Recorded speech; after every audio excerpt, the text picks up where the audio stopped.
Arith. This is Who is Who, issue 1 of the 1988 update, featuring a selection of new characters and revised profiles for odd characters. Full cover right here, showing us most of the characters we will be seeing in this issue. Here is our credits. Martin Quaid is editor. We have a small list of contents here which is completely redundant. It is on the cover, the exact same thing. First entry is for A-Train from the Justice Society of Superheroes and Stir-Fry Squadron, a Goldie Age character created by Kenny Everett. In fact, they named the character after Kenny Everett. A few years after this, they introduced A-Train, or a version of him, in the present DC timeline. He joined the Justice League and then went on to begin Extreme Justice League in the 90s. Adam, this is an update to bring his profile up to the new status quo from Royce Sternham's Power of an Atom series. Art is from the artist of that book. Over here, these are apparently enemies of the Young Stir-Fries, the book that replaced the Stir-Fry Squadron series. The Young Stir-Fries I have never read, and nobody ever tells me that I should read it, so I think I'm never going to read it.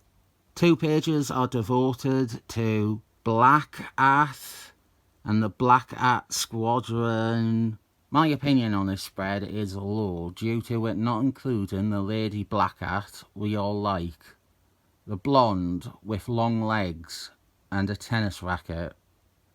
More so than Marvel, the DC Andy books are always filled with characters I have little awareness of or have nothing to say about.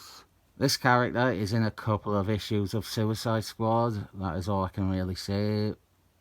She's also on the next spread after this in another profile. And these were Flask enemies, Russians, and there was also a red version, but I think the red version were different people.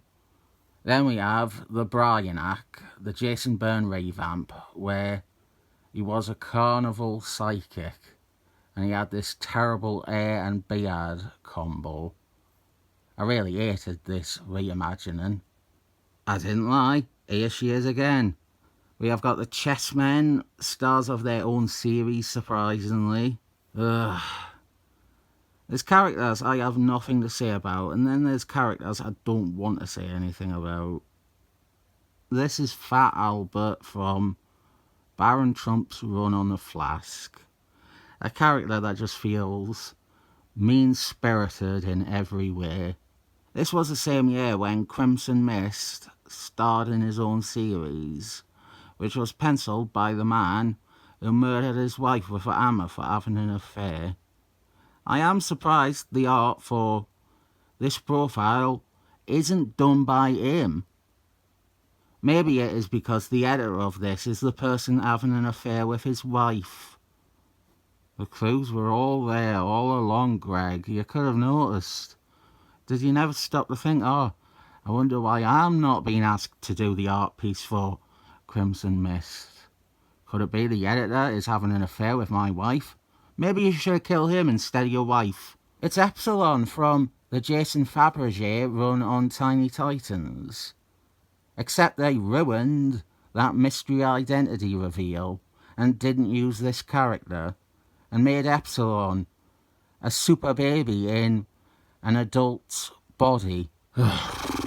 Yikes. Well, the Kevin Griffin art is great. This was when a child and his stepmom were Dr. Fates. They were also in a relationship together. A 10-year-old boy was banging his 40-year-old stepmother. Positively criminal.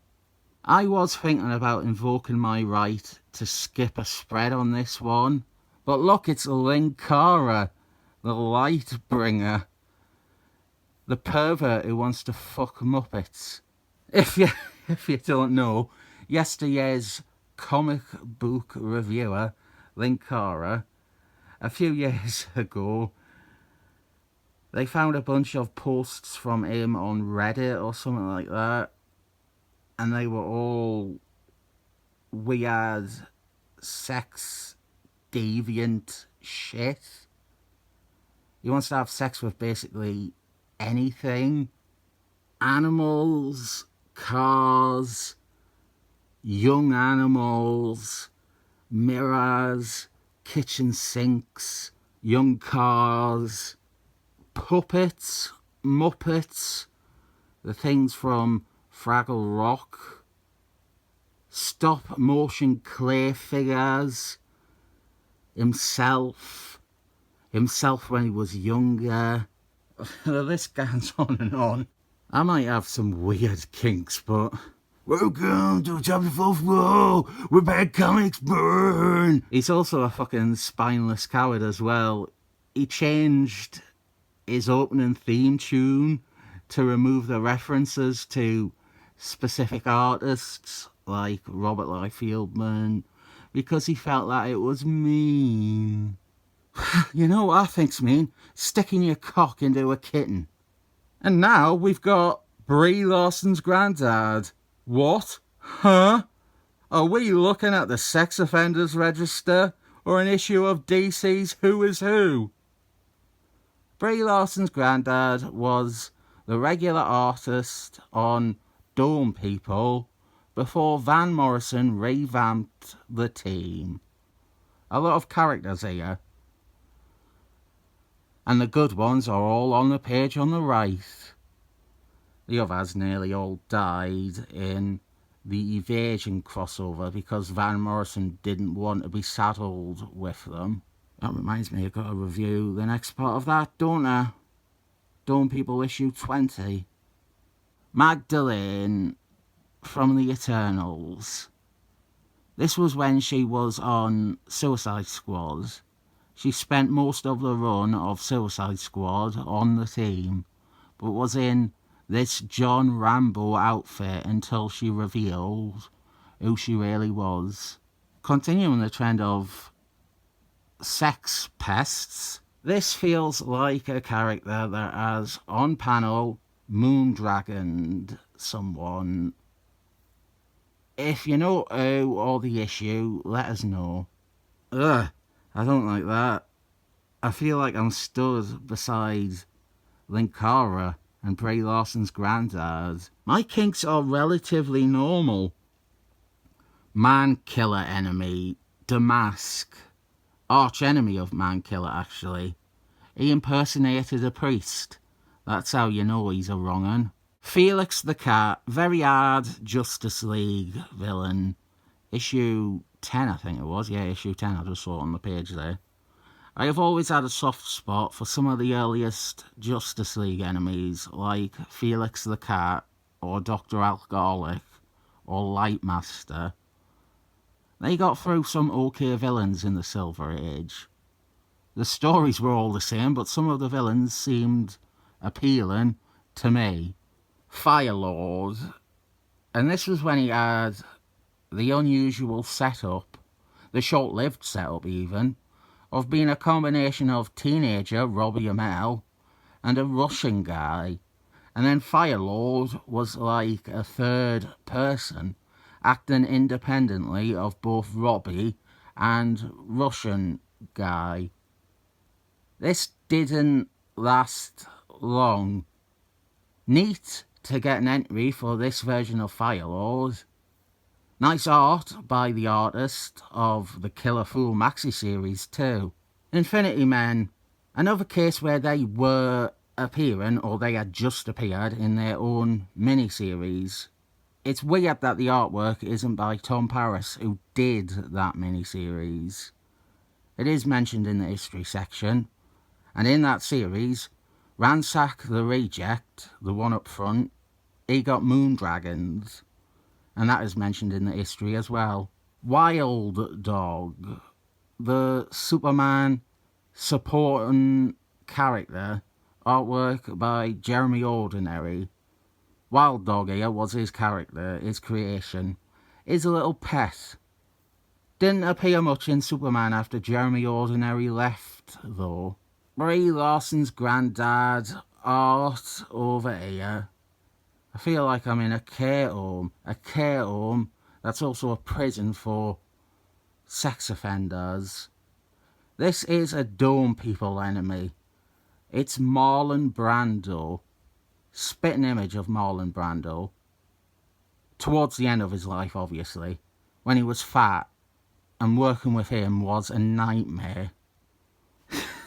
I love the story that when they were filming The Island of Dr. Moreau, he was wearing a earpiece to be fed all the lines, but occasionally it would pick up police radio from nearby, and so Marlon Brando, he would just be reciting things like, "There's been a break-in at Woolworths down by the canal." Captain Atomant's enemy, Casper, very reminiscent of the Marvel character of the same name that was introduced about the same time. But I believe this was one of the odd Captain Atomant enemies from back in the day. Steve Dittman and Charlatan Comics. Gnort from Justice League International. Oli Diver, I think she joined the Justice League International in the New 52. Holy Diver, you've been out too long in the midnight sea. Oh, what's becoming of you?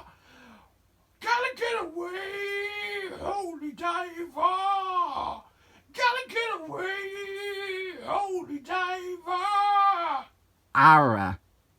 Raging 15-year-old's favourite.